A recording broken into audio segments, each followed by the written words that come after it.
Greeting to all. प्यारे बच्चों, मैं देवेंद्र ठाकुर आपका वाइस एकेडमी में स्वागत करता हूं। बच्चों, आज हम जो टॉपिक करेंगे आपकी फर्स्ट यूनिट का केमिकल रिएक्शंस एंड इक्वेशंस का, उस टॉपिक का क्या नाम है? Equations for chemical reaction. अब ये जो हमने टॉपिक सिलेक्ट करा है, सेकंड टॉपिक आपका इक्वेशंस फॉर केमिकल रिएक्शंस, इस टॉपिक में हम क्या क्या कवर करेंगे? इस टॉपिक में हम कवर करेंगे केमिकल इक्वेशंस क्या होती हैं और इनकी हमें जरूरत क्यों पड़ी। दूसरा, type of chemical equation. Third, जो टॉपिक कवर रहेगा, energy changes in chemical reactions. And last जो टॉपिक इसमें कवर है इस लेक्चर में, वो है आपके पास unbalanced and balanced chemical equation. Unbalanced and balanced chemical equation. तो बच्चों, टॉपिक में आगे बढ़ने से पहले, लेक्चर में आगे बढ़ने से पहले मैं आपसे कहना चाह रहा हूं कि जिन बच्चों ने अभी तक वाइस एकेडमी की ऐप को डाउनलोड नहीं किया, वो ऐप को डाउनलोड कर दें, जिसका लिंक आपको डिस्क्रिप्शन बॉक्स में मिल जाएगा, जिससे कि आप वीडियो लेक्चर्स को अपनी मर्जी की स्पीड के साथ देख सकते हैं। 1.5x में देख सकते हैं, 2x में भी देख सकते हैं, और आपको उन वीडियो लेक्चर्स के क्वेश्चंस पीडीएफ भी वहां पे आपको मिलेगी। तो बच्चों, आगे बढ़ते हैं हमने हमारे अपने टॉपिक की तरफ, जिसका नाम है केमिकल चेंज। बच्चों, केमिकल चेंजेस जितनी भी हमने क्या करा, हमने जितनी भी एक्टिविटीज करी अपने फर्स्ट लेक्चर में, फर्स्ट टॉपिक में जितनी भी एक्टिविटी हमने समझी, उन एक्टिविटीज से हमने क्या देखा, क्या ऑब्जर्व किया? हमने ऑब्जर्व किया कि जब भी कोई केमिकल चेंज होती है, तो केमिकल चेंज होती है तो वहां पे क्या होगा, वहां जो केमिकल चेंजेस हो रही हैं वो केमिकल रिएक्शंस की वजह से हो रही है। किस वजह से हो रही है? केमिकल रिएक्शंस की वजह। अब ये जो केमिकल रिएक्शंस हैं, इन्हीं को ही हमने रिप्रेजेंट करना होता है केमिकल इक्वेशन। वो जो चेंजेस आ रही थी, केमिकल चेंजेस जो आ रही थी, जैसे change in colour, change in states, change in temperature, evolution of gas, ये जो चेंजेस होती हैं, these all changes they are accompanied by chemical reaction। तो बच्चों, इनको अगर हम इन केमिकल चेंजेस को अगर हम सेंटेंस की फॉर्म में लिखें, तो इनकी डिस्क्रिप्शन बहुत ज्यादा लेंथी हो जाएगी। क्या हो जाएगी? बहुत ज्यादा लेंथी। इस प्रॉब्लम को सोल्व करने के लिए जो साइंटिस्ट हैं, उन्होंने केमिकल इक्वेशन डिजाइन की। क्या की है? Chemical equation design. अब ये जो केमिकल इक्वेशंस होती हैं, chemical equation, they are design to describe the chemical reaction. जो केमिकल इक्वेशन है, they are framed to describe the chemical reaction. Chemical reactions links together the reactant and product. और ये जो केमिकल इक्वेशंस होती हैं आपके पास, ये कितनी तरह की हैं? दो तरह। First word equation, second symbol equation.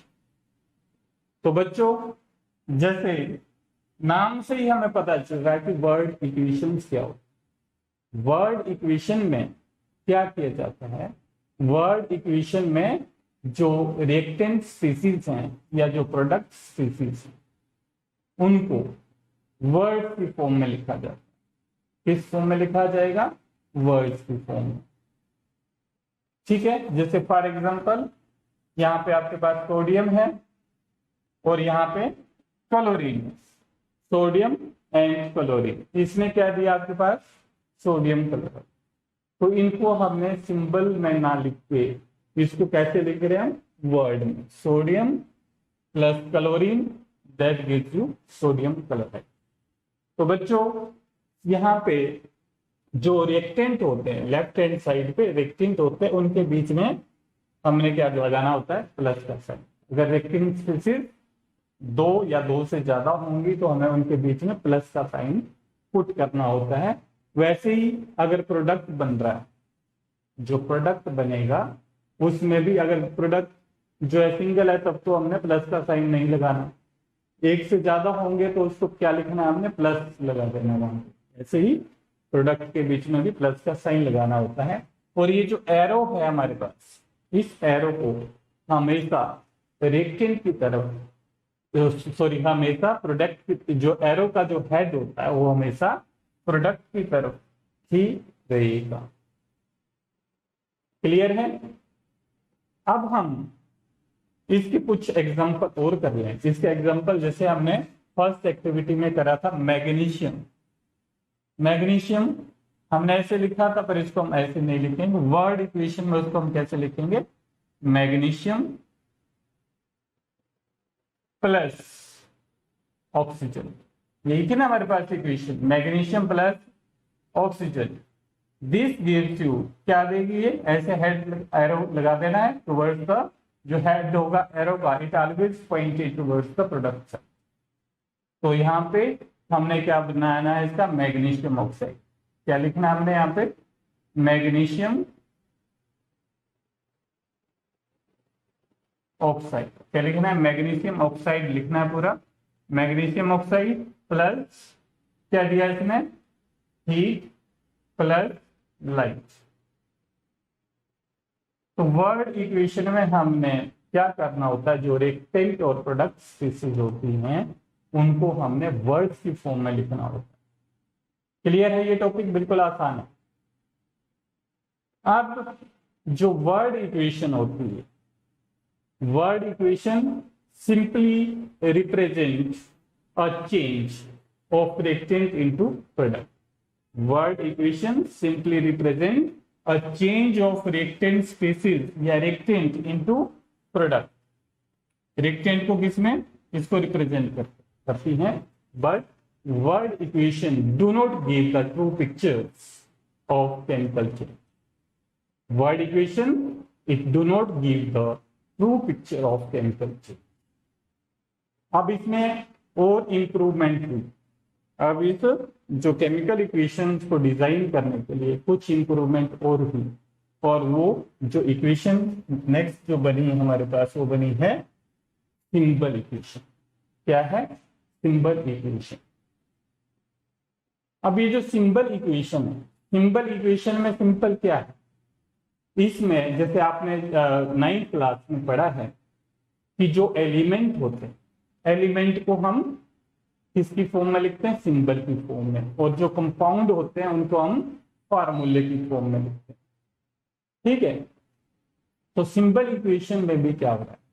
Symbol equation में जो रिएक्टेंट और प्रोडक्ट होते हैं उनको या तो फार्मूला या किसकी फॉर्म में? सिंबल की फॉर्म में लिखा जाए। रिएक्टेंट को भी, प्रोडक्ट स्पीशीज को भी। जैसे फॉर एग्जांपल आपके पास क्या है? Magnesium plus oxygen. ये इक्वेशन हमने करी है ना, पहली एक्टिविटी करी थी हमने, magnesium plus oxygen. Magnesium plus oxygen, यहां पे हमने इसको सिंबलिक रिप्रेजेंटेशन दिया हुआ, magnesium plus oxygen. This gives you, क्या देगा आपके पास? ये MgO, मैग्नीशियम ऑक्साइड देगा। जैसे हमने एक्टिविटी में करा था, जब ये रिएक्ट करेंगे तो क्या बनेगा? Magnesium powder. प्लस साथ में क्या देगा आपके पास? ये हीट प्लस लाइट। ये मैग्नीशियम पाउडर बना था, याद होगा आपको, मैग्नीशियम पाउडर है। ये ऑक्सीजन जो है वो गैसीय स्टेट में है और ये सॉलिड। तो इस तरह से हम क्या करते हैं, हम जो करेंगे आपके पास वो जो सिंबल इक्वेशन है उसमें हमने कैसे रिप्रेजेंट करना सिंबल को, सिंबल जो रिएक्टेंट और प्रोडक्ट को सिंबलिक रिप्रेजेंटेशन का, तो उसको हम क्या बोलेंगे, सिंबल इक्वेशन या सिंबल केमिकल इक्वेशन। इसके एग्जांपल एक दो और डिस्कस कर लें। जैसे हमने सेकंड एक्टिविटी करी थी लेड नाइट्रेट, तो लेड नाइट्रेट कैसे लिखेंगे, PbNO3, ये फार्मूले की फॉर्म में लिखा हमने PbNO3 ट्वाइस, प्लस इसमें क्या डाला था हमने, potassium iodide, this gives you PbI2 plus KNO3, क्या दिया है, KNO3। तो इसके प्रेसिपिटेट बने थे ना येलो कलर के, फर्स्ट लेक्चर में जो हमने देखा था, इसके प्रेसिपिटेट कैसे बने थे, येलो कलर के। तो ये इसको हमने क्या करा है, सिंबलिक फॉर्म में लिखा है। तो इसको हमने फार्मूला, जैसे इसका लेड नाइट्रेट का, इसको फार्मूले की फॉर्म में, सिंबलिक फॉर्म में हमने रिप्रेजेंट करा है। तो सिंबलिक इक्वेशंस में हम कैसे रिप्रेजेंट करते हैं, जो रिएक्टिंग स्पीसीज है या प्रोडक्ट स्पीसीज है उनको कैसे करेंगे, उसको हम कैसे रिप्रेजेंट करेंगे, उसको रिप्रेजेंट करेंगे हम या तो सिंबल में या फार्मूले में रिप्रेजेंट। क्लियर है। अब जो हमारे पास अगला टॉपिक है जिसमें कवर है वो है energy changes in chemical reaction. तो केमिकल रिएक्शन में जो एनर्जी चेंज होती है उसको हम यहाँ पे डिस्कस करें। हमने वहां पे देखा था, जो हमने जब HCl या H2SO4 को जिंक के साथ जब हमने इसमें रिएक्ट करा था, तो वहां पे ये जो रिएक्शंस थी इसमें क्या हुआ था, बहुत सारी हीट निकली, टेम्परेचर चेंज हुआ, हीट निकली। तो क्या बना था इसका भाई, हमारे पास ZnCl2 प्लस हाइड्रोजन गैस, ये गैस भी इवॉल्व हुई थी उसमें, और यहाँ पे हीट निकली थी बहुत सारी। मैंने बोला था ना कि जो आपके पास जो ऑपरेटर्स है जिसमें हम टेस्ट ट्यूब ली थी हमने उस एक्सपेरिमेंट है, आप वहाँ पे कोई बिकर भी ले सकते हैं या आप वहाँ पे कोई वीकेंड से फ्लास्क भी ले सकते हैं, उसमें भी आप इसको कर सकते हैं। तो वहां पे बहुत सारी हीट निकली थी। इसका मतलब ये जो रिएक्शंस हैं, इन रिएक्शंस को क्या बोलते हैं हम, एक्सोथर्मिक। तो रिएक्शंस जिसमें हीट निकले, यानी कि केमिकल चेंज में हीट निकल भी सकती है और ऑब्जर्व भी हो सकती है। तो यहाँ जो केमिकल चेंज होती है उसमें एनर्जी का भी चेंज होता है, या तो ऑब्जर्व होगी तो जो रिएक्टेंट स्पीसीज है हमारे पास, जो रिएक्टेंट स्पीसीज होती हैं उन्होंने क्या करना है, उन्होंने पहले अगर एंडोथर्मिक रिएक्शंस हैं तो उन्होंने हीट ऑब्जर्व करनी है, और जो अगर एक्सोथर्मिक रिएक्शन होगी तो वहां पे हीट इवॉल्व होगी। इस कंसेप्ट को मैं तुम्हें ऐसे समझा देता हूं पहले कि एंडोथर्मिक रिएक्शन क्या होती है और एक्सोथर्मिक रिएक्शन हम किसको बोलते हैं। हीट जो निकलती है वो कैसे निकलती है, हीट ऑब्जर्व होती है तो वो कैसे, ठीक है। पहले इसको हम समझ लें, फिर हम देखेंगे कि एनर्जी जो चेंजेस होती है केमिकल रिएक्शन में वो कैसे होती है। जैसे सपोज हमारे पास कोई रिएक्टेंट स्पीसीज है ए, और दूसरी जो रिएक्टेंट स्पीसीज है वो हमारे पास क्या है, बी। इसके मैंने दो यानी कि इसको मॉलिक्यूल लिया है, एक जो भी मॉलिक्यूल लिया हमने इसके, यानी कि दो एलिमेंट से, दो एटम से ये मिलके बना हुआ है सिंगल, तो जैसे AABB। अब ये रिएक्शन शो करेंगे, तो ये कैसे रिएक्ट करेंगे, तो ये बन जाएगा आपके पास AB, ये प्रोडक्ट बनाया हमारे पास AB, समझा की बात। तो यहाँ इसको बैलेंस कर दिया 2AB। अब जो एक्सोथर्मिक रिएक्शन और एंडोथर्मिक रिएक्शन होती हैं वो कैसे होती है, हमारा टॉपिक ये है कि वहां से जो केमिकल चेंजेस होती हैं उनसे एनर्जी निकलती है या एनर्जी ऑब्जर्व होती है, ठीक है। अब इसको हम बड़े ध्यान से आपने इसको देखना है और इसको हम समझेंगे।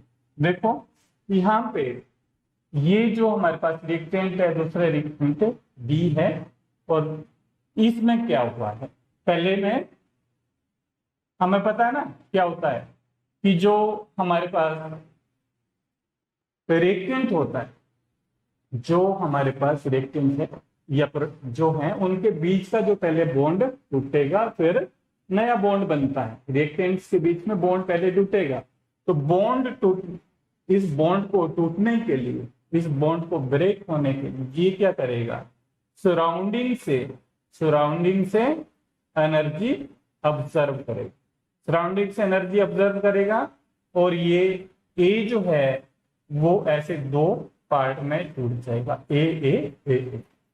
अब ये जो है इसके बीच में अनबैलेंस्ड फोर्सेस, यानी कि ये अनस्टेबल, यहां भी क्या करेगा, बी में टूट जाएगा, टूट गया, बी में टूट गया।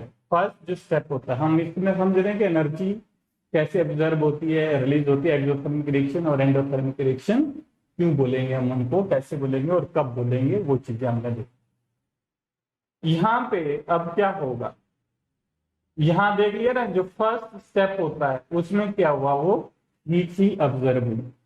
फर्स्ट स्टेप में हीट ऑब्जर्व हुई, किस लिए हुई, ताकि जो बॉन्ड है between the molecules of reacting species A और बी में, वो ये जो बॉन्ड है ये ब्रेक हो जाए, ये बॉन्ड ब्रेक हो, ठीक है। तो उसके लिए ये एनर्जी सराउंडिंग से ले रहा है और ये टूट रहा है।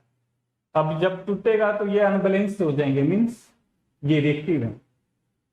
अब देखो, अब यहां पे क्या होगा, या तो इस तरह से जुड़ा है ना, ये ए बी ऐसे जुड़ेगा, नए बॉन्ड बने आप इनके बीच में, इनके बीच में जो नए बॉन्ड बने हैं वो क्या बनेगा, ए बी, ऐसे ए बी। जब ये दो रिएक्टिंग स्पीसीज जो है ए और बी आपस में बॉन्ड बनाएंगे, तो वहां पे ये जो स्टेप होगा, जब दो स्पीसीज ये आपस में अप्रोच करेंगे, जैसे ये ए है और ये बी है, जब ये एक दूसरे के नजदीक आएंगे बॉन्ड फॉर्मेशन के लिए, तो वहां से क्या होगा, एनर्जी निकलेगी। जब बॉन्ड बनेगा तो एनर्जी निकलेगी, समझा रही बात, एनर्जी निकलेगी। अगर जो एनर्जी जो फर्स्ट स्टेप में जो ऑब्जर्व हुई थी उस एनर्जी से ज्यादा एनर्जी निकली, तो रिएक्शंस क्या हो जाएगी आपके पास, एक्सोथर्मिक। समझा रही बात, जो बॉन्ड यहाँ पे रिएक्टेंट में जो टूटने के लिए जितनी एनर्जी का यूज हुआ, अगर उससे ज्यादा एनर्जी निकली तो रिएक्शन एक्सोथर्मिक होगी। जो केमिकल चेंज है वो एक्सोथर्मिक होगी, वहां से हीट निकलेगी। अगर जब ये प्रोडक्ट बन रहा है ए बी, तो उसमें जो अगर पहले स्टेप में जितनी एनर्जी ऑब्जर्व हुई थी, अगर उससे कम एनर्जी निकले तो वहां पे क्या होगा, वो रिएक्शन एंडोथर्मिक होगी। समझा की बात। इसलिए जो एक्सोथर्मिक रिएक्शन होते हैं उसमें हीट क्या होती है, एक्सोथर्मिक रिएक्शन में हीट इवोल्व होती है, और जो एंडोथर्मिक रिएक्शंस हैं उसमें हीट ऑब्जर्व होती है। तो केमिकल चेंज में टेम्परेचर भी चेंज होता है, या हीट या तो ऑब्जर्व होगी तो जो रिएक्टेंट हमने लिए थे, जैसे सपोज वो किसी टेम्परेचर के ऊपर, मैंने एग्जांपल दे दिया कि हम उसको 25 डिग्री के ऊपर कर रहे किसी रिएक्शन को, जब हमने अगर वो एंडोथर्मिक हुई तो वो क्या होगा, उसमें जो प्रोडक्ट बनेगा वो उसमें डिक्रीज इन टेम्परेचर होगी, 25 से क्या हो जाएगा 22, 23, 24, 20, इतना तो नहीं होगा, पर 24 या 23 डिग्री सेंटीग्रेड हो सकता, 22 भी हो सकता। समझा कि बात।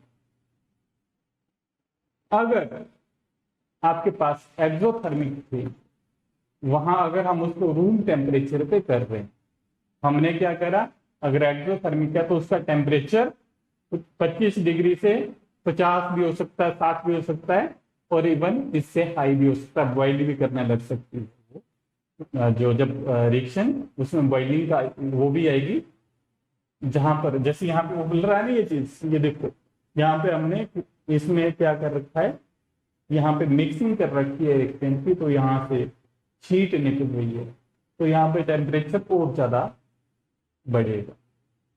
तो जो केमिकल चेंज है वहां पे क्या हो सकती है, या तो हीट एनर्जी ऑब्जर्व हो सकती है या हीट एनर्जी निकल सकती। क्लियर है ये टॉपिक। अब हम पढ़ते हैं अपना जो लास्ट टॉपिक है आज के लेक्चर का, वो है बैलेंस्ड एंड अनबैलेंस्ड केमिकल। बच्चों, जो बैलेंस्ड केमिकल इक्वेशंस होती हैं और जो अनबैलेंस्ड केमिकल इक्वेशंस होती हैं वो बिल्कुल सिंपल है कि जैसे जो बैलेंस्ड केमिकल इक्वेशन होगी उसमें क्या होता है, जो number of reacting species on the reactant side are equal to number of reactant species on the product side। ठीक है, उसमें बराबर रहेगा, यानी कि जो हमारे पास रिएक्टेंट और प्रोडक्ट अगर उनकी हम बैलेंसिंग करें तो उसमें वो बराबर आएगा, तोल उसका जो माप है, उसका जो तोल है वो बराबर आएगा। समझा की बात। तो उसको बोलेंगे बैलेंस्ड इक्वेशन। जो बैलेंस्ड केमिकल इक्वेशन जिसमें number of atoms on the reacting side they are equal, if they are equal to the number of reactions on the product side, then reaction is said to be balanced।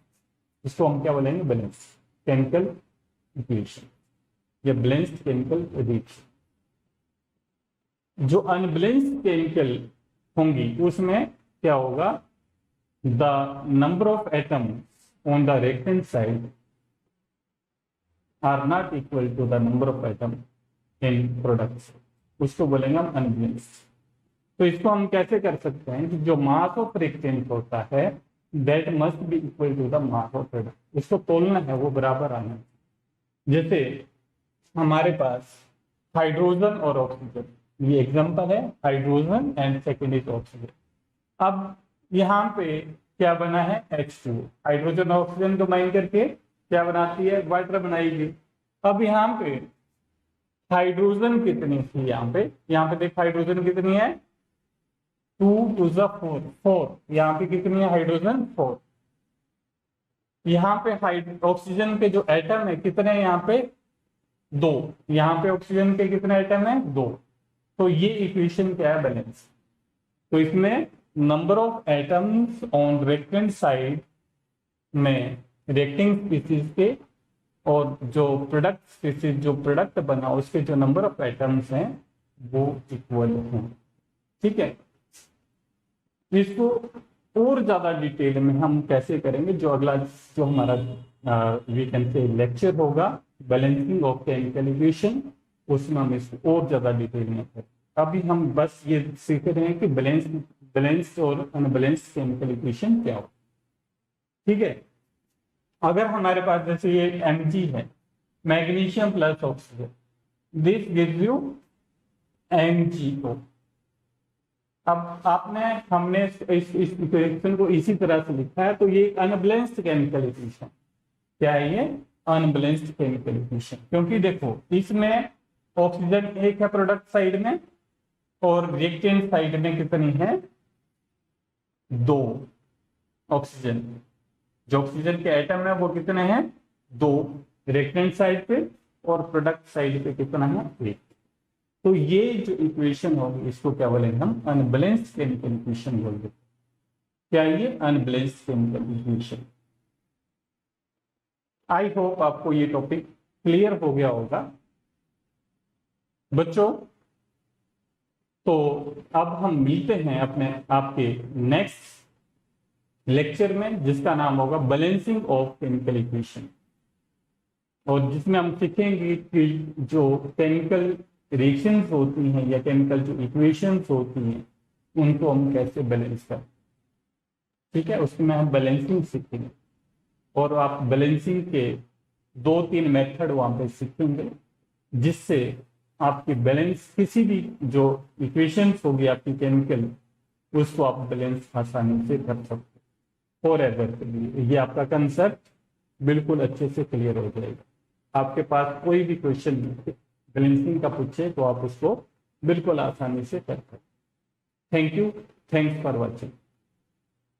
अब मिलते हैं हम अगले lecture में, जिसका नाम क्या रहेगा, balancing of chemical equation. Thanks again.